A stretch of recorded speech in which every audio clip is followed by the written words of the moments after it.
I'm Chronix for the most extreme wrestling, and this is your predictions and scenarios for AEW Full Gear. It's going to be taking place November 9th, 2019 from Baltimore, Maryland. That's tomorrow, so I better get this freaking video up. I'm going to be driving out to Memphis, going to a Dave & Buster's. I've never watched a pay-per-view live in a Dave & Buster's before, so I hope that I can hear. I hope they got subtitles, and I hope they got plenty of screams and plenty of those wings. Now, I'm going to start this off with Shawn Spears with Tully Blanchard taking on Joey Janela. I don't think Joey Janela has a reason to win this match. I don't think that he has a snowball's chance in hell of winning this match. I feel that this is just a match for Shawn Spears to look dominant, to, not saying that he's going to completely just decimate in this match, but I think this is just more of elevating his status within the company as a legitimate competitor, cementing his place. I suppose Joey Janela could just come away with a surprise victory, but where would that get us? Are we really clamoring for a rematch between these two guys? No, I think that Shawn Spears is going to be a very decisive, very clear winner here in this match. Now we have some tag team action. And this is SCU. They are the tag team champions, taking on the Lucha Brothers, and now also Private Party. So we can fully expect a lot of high-flying action in this match. A lot of dudes flying around, a lot of fast pace, a lot of action here in this match. And I was really perplexed as to why they put Private Party in this match. The only thing I could come up with is they want more spectacular things to happen. They want more flashiness in this match. But I thought, you already have the Lucha Brothers, so what is the point of throwing these guys into this match? And I think I got an idea. I think that SCU, being the tag team champions, they didn't want them to just beat the Lucha Brothers. They needed to have a fall guy. And they're going to put Private Party in there to get pinned by SCU and SCU continue. I would think it would be silly to have Private Party win this match after you had all the story and all this going on with SCU getting attacked, Lucha Brothers being kind of evil, and going back and forth with the tag team tournament and yada yada, whatever. And for Private Party to have not won the tournament, to have not been the tag team champions, for them to just be in this match, I personally think that they shouldn't even be in the match, but I believe that the reason that they are in the match is so that they can get pinned and that SCU can walk away. Lucha Brothers winning the titles, I don't see it. I think it would be too sudden. I expect these guys to continue their rivalry with each other. And I think with Private Party, definitely something about them being in the match is going to keep this feud between SCU and the Lucha Brothers alive. Next we have Britt Baker taking on Brie Priestley. And in this match, Brie Priestley, what reason would she have to win? It's going to be Britt Baker on this one. They have been building her up. They've been showing video packages of her. They've been giving her extra attention. They have been really focusing the light on Britt Baker here. And Brie Priestley, sure. They got their thing going on. They got their... But it, to me, when I look at this and I think, what is the result? What are you trying to do? What are you going for? What are we doing going forward? they're really trying to put a lot of emphasis on Britt Baker. They're trying to build her up in the fans' eyes so you can be confident that this is somebody that you should be cheering for. This is going to be one of the strong women characters that you have in the women's division. And I think that starts here, and her coming away standing tall is just another way for them to show you that she is legitimate and that she should be somebody that you were taking seriously, that you could see holding the women's championship someday.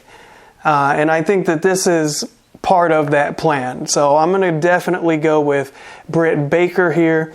Brie Priestley, she'll get her victories and she'll get her build up, but I think Britt Baker is ahead of the line as far as placement on the AEW card goes.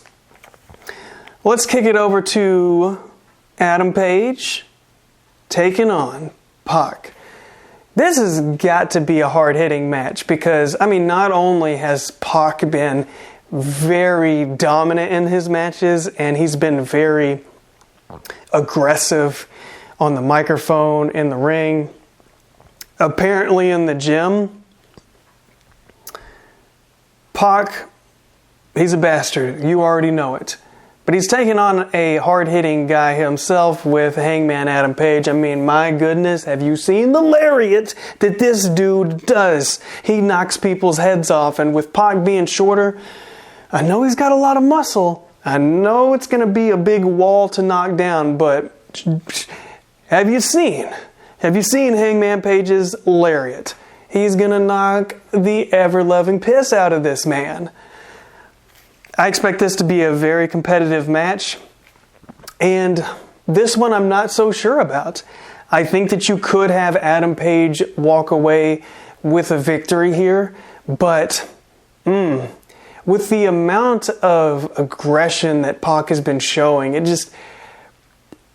I know that Adam Page is somebody that they want to be a main eventer someday, and that's somebody that's on the path. He's on the path. But he's not quite there. And I don't think he's going to be quite there in a couple of months. This is something that is going to take a while for his credibility and just people being ready for it, for him to be in that spot. I think it's going to take a while. So I think because of that, he can take the L in this situation and have Pac walk away and win this match. I'm going to go with Pac on this one. He's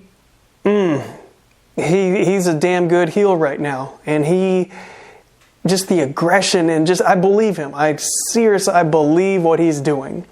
And I really like Adam Page, and I wish he would win this match, just from a fan's perspective, but I don't think that's going to happen here. So I'm going to go with Pac. How about that? Now we got the Young Bucks taking on Santana and Ortiz from the Inner Circle. The Young Bucks are very popular. You could say, arguably, they're the most popular tag team in AEW. Maybe even in wrestling for a lot of people. They don't need to win this. And I don't think that they're going to. I think as far as making Inner Circle a legitimate threat, that you look at them and you're just like, dang, Inner Circle. They're cool, they goof on people, they beat people up. They're kind of cool in that way, but they're also very aggressive, and they don't take no crap, and they'll beat you up. So Santana and Ortiz, I'm going to go with them in this match. I really think that this would be a good place to make them just look like savages. You could get a nice feel-good win with the Young Bucks coming away, but I don't think that's the right thing to do in this situation, so I'm going to go with Santana and Ortiz. And both of these tag teams most certainly could be in the tag team championship picture. I'm going to say that it's going to be Santana and Ortiz before the Young Bucks, just as a way to build up your people, because you want to make sure that your roster is strong, that the people you have in any match, that people care about them. And this would be another way to be like, dang, yeah, they've been beating people up, they've been throwing people off stages, but they just beat the Young Bucks. This is a legitimate threat that we all in the tag team division have to be worried about. So, Santana and Ortiz. Now let's hit it up with Riho. Riho is the women's champion taking on Sakura. I do not think in any scenario that Sakura is going to win. She's good. She's tough. She's awesome. But no reason to put the championship on her. No reason. None. So Riho is winning this one. It's just as simple as that. Now, I wondered, is Brandy Rhodes going to be, or Brandy, is she going to be in a match on this pay-per-view? There's no listings of it, but she keeps being on all these video packages, so I have no idea. There's no reason for me to believe that she's going to be in a match because one hasn't been announced. But I would assume she has to do something. She has to say something. But they probably won't. Because there wouldn't really be a reason to, would there? Yeah. But I don't think they can help themselves. I think that I think that Brandy's going to, it's Brandy. I think that they're going to have to give her a spot. Because she might be like, hey, where's my thing? Because I don't expect her to be in the main event. That's what I'm saying. Like, I don't think we may not see her, but I don't think they can help themselves. They're going to have to show some kind of video with her doing something. Even though that seems kind of hokey if she's not going to be doing something on the pay-per-view later, or not going to be doing something immediately that on Dynamite that's going to make some kind of impact or mean something. I don't really see there a reason to do that. And okay, I lost my page. Luckily, it was on the next one. Jon Moxley versus Kenny Omega. This is going to be a lights out match. This means that it's a non-sanctioned match. Does that mean they're actually going to turn the lights down? Like they're going to have less lights on? That's definitely what WWE would do. I expect them to fight all over the arena. I expect there to be barbed wire objects for sure. There's going to be my favorite barbed wire, or not my favorite barbed wire weapon, but the one that I would use in a fight, the broom. Because I think you could really mess somebody up with that. I mean, a bat hurts, but a bat with barbed wire is basically just a bat that tears you up a little bit. The broom, it's flexible and it kind of has a whipping action. Imagine a whip that had barbed wire laced into it. That's what I'm thinking. And that sounds like it would hurt. Yikes. So I expect this one to go all across the arena. I expect them to break tables. I expect there to be blood. I mean, how are these guys, after everything that they've done with Jon Moxley putting Kenny Omega through a glass table and a VIP section, from all their brawls, from all their fights, from all the mess that they've been talking about each other, for them not to be in a pool of blood, sweat, and tears? Kenny Omega, he could win this one. I think that would make a lot of people happy if he did. Because, well, I mean, Jon Moxley did put him through a glass table, and that freaking sucks. Get some kind of retribution on him. But I really think that they're going to go with Jon Moxley here. I think that they really want to establish him as a badass. Like, this is the crazy guy. This is if you're going to be in a brawl with him, if you're going to get in a knockdown, drag-out street fight, nobody better than Jon Moxley. Plus, it's a non-sanctioned match where anything goes. So Jon Moxley automatically has the situation in his favor. This is his playground. This is what he does. He's a crazy dude. He's Jon Moxley. So, I expect Jon Moxley to win this one. Now let's go on to the main event. The main event is Cody Rhodes challenging Chris Jericho for the AEW Championship.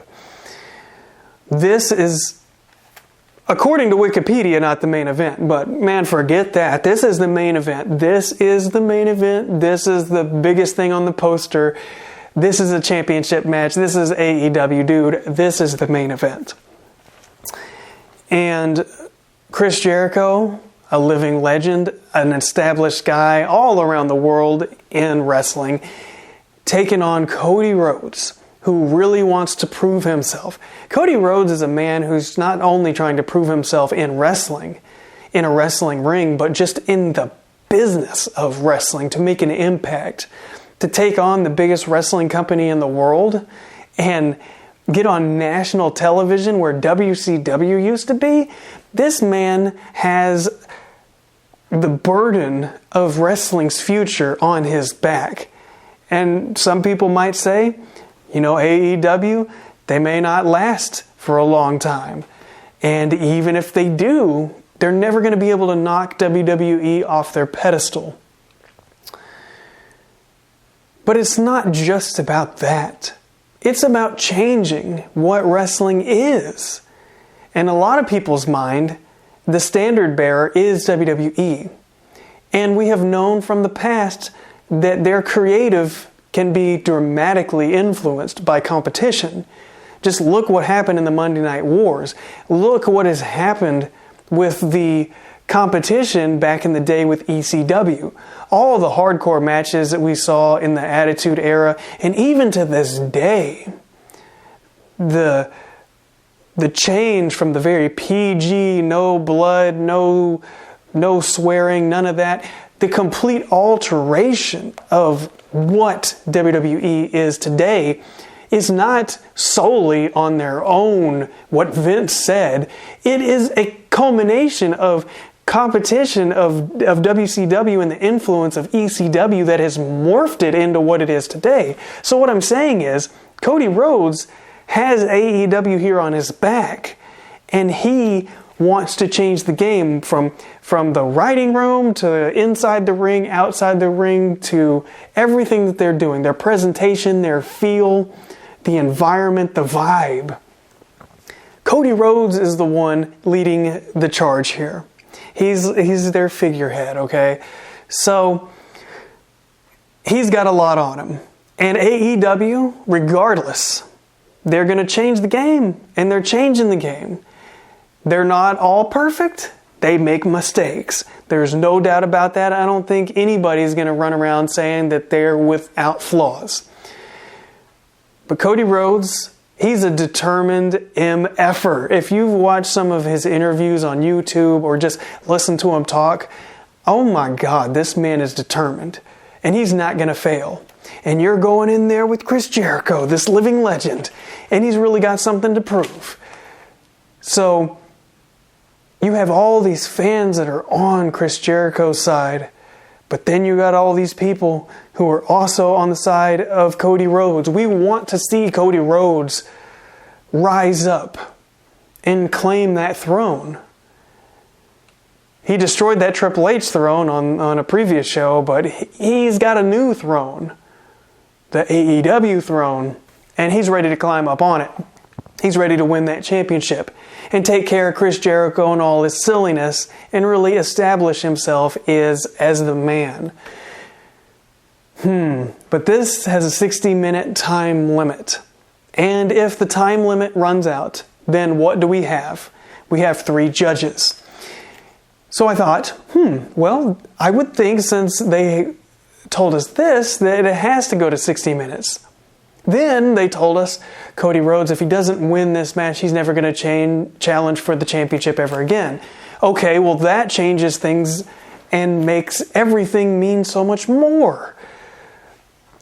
All these variables, it almost seems like too many variables, but I think We have just the right amount of ingredients for something to be spectacular and unpredictable. There's so many variables, it's hard to just say, this is what's going to happen. But I'm going to do it anyways, because I got a theory. Since it's 60 minutes, and they got 3 judges, if they go to the 60 minutes and there's no winner, then they're going to have the judges decide. Well, just the fact that they have that ruling makes me think that that's what they're going to do. So, I think that they'll go to the 60 minutes, and then they'll have the 3 judges. Now, here's where we get into all these variables that is kind of hard to isolate and figure out how likely any of this is. But this is my theory, so I'm going with it. They'll have 3 judges, and I think that they will pick one person from each team. So let's say we got Sammy Guevara as one panelist, we got MJF as another panelist. Then you have to have a neutral party. So it's got to be a legend. The only legend I can think about that I think they could possibly pull would be Bret Hart. Now, yes, this means that Bret Hart would have to watch the match for 60 minutes without falling asleep. Back in the day, he would have had no problem wrestling in it, but the man is older and crankier. Do you have the panelists out in front of the fans? Yes, you have to. You could have them in the back, but we need to see their reactions. We need to see what they're thinking, because if it comes down to a judgment, we need to know why the panelists have come to the conclusions that they've come to. So we really need to see that emotion out of them. We need to see, in this instance, see Bret Hart be like, dang, that was a good move, or be like, wow. And have MJF over there biting his nails and Sammy Guevara rooting for his boy. I think you have to do that. So it comes down to, let's say, the last 3 quarters of the match. It is Chris Jericho kicking Cody Rhodes' ass. I mean, he is beating the piss out of this man. And it's not looking good for Cody Rhodes. But then Cody Rhodes, at the very end, the referee got knocked out, whatever. Cody Rhodes, he does his crossroads, he hits his move, he's going for the pin, and the referee's all like, 1, 2, and the time runs out. Then you kick it to the panelist. So you could do that. You could have it where Chris Jericho's got him in the walls of Jericho. And, he's not tapping out, he's not tapping out, he's not tapping out. And then it goes to decision. Either one of those. I would think that the first one would be more likely, but yeah, I'm going to go with that. So it comes down to the panelist. And keep in mind, Chris Jericho, for a long time in this match, has been dominating in this first scenario. But it was just at the last moment that Cody Rhodes started to come back. So it comes down to the panelist. And before that, it was pretty evenly matched. And it would be very arguable to say that one man really, truly had an advantage over the other. You got to really position it as you can clearly see that this was a very even match. So it comes down to the panelist. Sammy Guevara is like, it was Chris Jericho, of course. And then you got Bret Hart, and Bret Hart says, I don't know. I think that it was Cody Rhodes. Hard to say. Then it cuts to MJF, and MJF goes, Chris Jericho. And the fans, Cody Rhodes, everyone, shocked. What? He just voted for the other guy? And he stands up, and he walks away.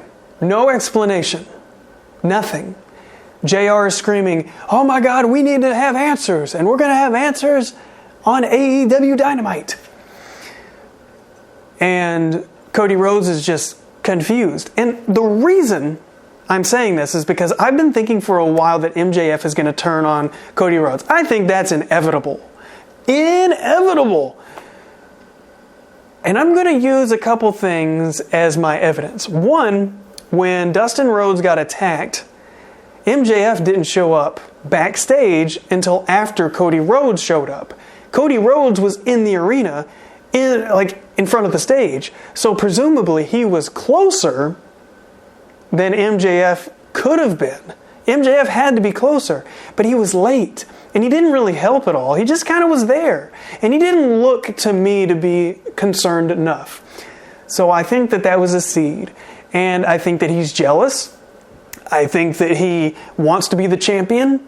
And if, by God, if he can make sure that Cody Rhodes never challenges for the championship again, he's put himself in a situation where it's more advantageous for him to be in a championship position. He has just catapulted him into the main event picture by screwing over Cody Rhodes.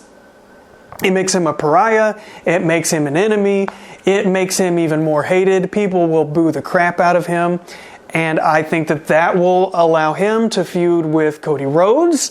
Chris Jericho can do something else in the meantime. I mean, we have a huge amount of people to deal with here.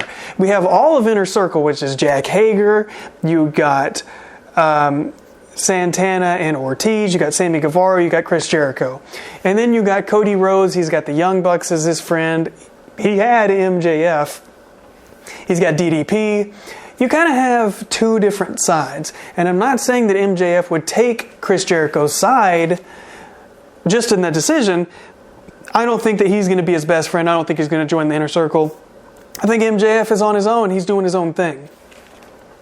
And he's a great heel. And for him to be with Cody Rhodes, I don't think he can do that very much longer. So I think this is the perfect opportunity for him to turn his back on AEW and on Cody Rhodes.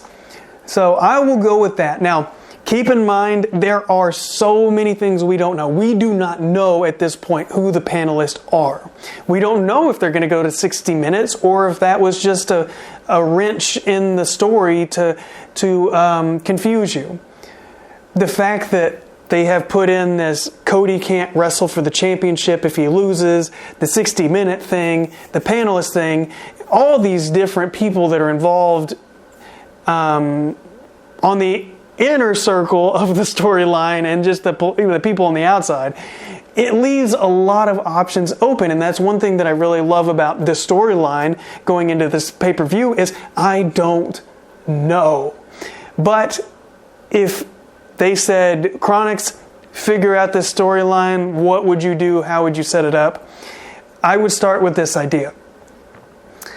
The three panelists thing really makes me wonder because if Cody Rhodes obviously was going to win, and then you just have the panelists say, everyone votes Cody Rhodes, and the fans go, yeah, we love Cody Rhodes, it's kind of anticlimactic, right? I mean, what kind of hero are you if you win because of a vote?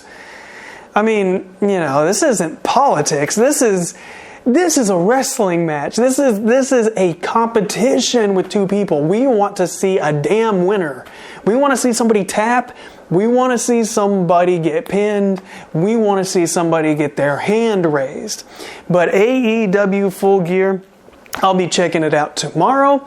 I'm excited about it. I hope you are too. Let me know if you think any of these scenarios, any of these predictions are anywhere close to what might actually happen, or if you have a completely different idea of how the night might unfold. I'd like to hear that too. I love hearing different perspectives on stuff, and especially this main event because there's so many variables of what could or could not happen. I can't wait to see it, and I can't wait to review it. But until then, I'll catch you guys next time.